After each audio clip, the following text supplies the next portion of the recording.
The Lagos Chamber of Commerce and Industry 2024 Mid-Year Review and Outlook is, as expected, a meeting of economists and think tanks of the Nigerian economy from the private sector.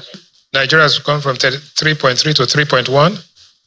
Economist and Chief Executive Officer of Financial Derivatives Company, Mr. Bismarck Owani, gives an overview of the current situation.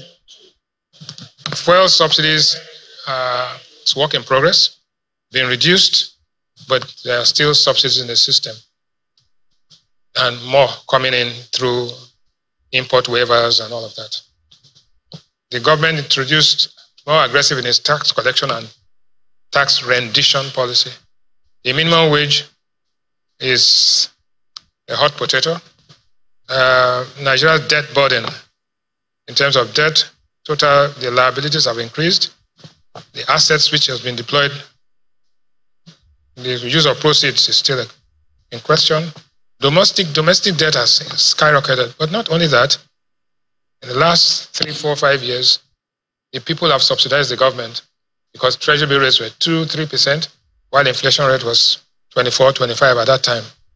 Now, because interest rates have increased more to reflect market reality, the debt service, not only the debt has increased, the debt service burden is an issue that deals with us, right? That allows us now to see federal allocation increase significantly and therefore available to share. Chief Consultant of B. Adedipe, Dr. Biodun Adedipe, food inflation is his biggest concern, especially with the insecurity factor which is keeping farmers from production. This has also limited raw materials for manufacturers.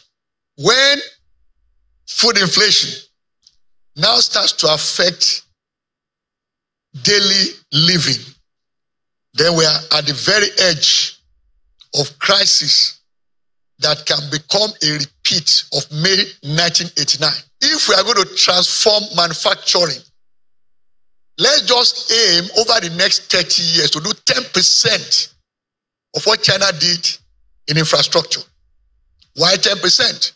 Land mass of Nigeria is 10% that of China. The International Monetary Fund has recently downgraded Nigeria's growth for 2024 to 3.1%, citing weaker growth recorded in the first quarter of the year. This represents a 0.2% below the earlier forecast of 3.3%. Economists, however, believe that with more intentional steps towards growth, the economy could outpace these forecasts.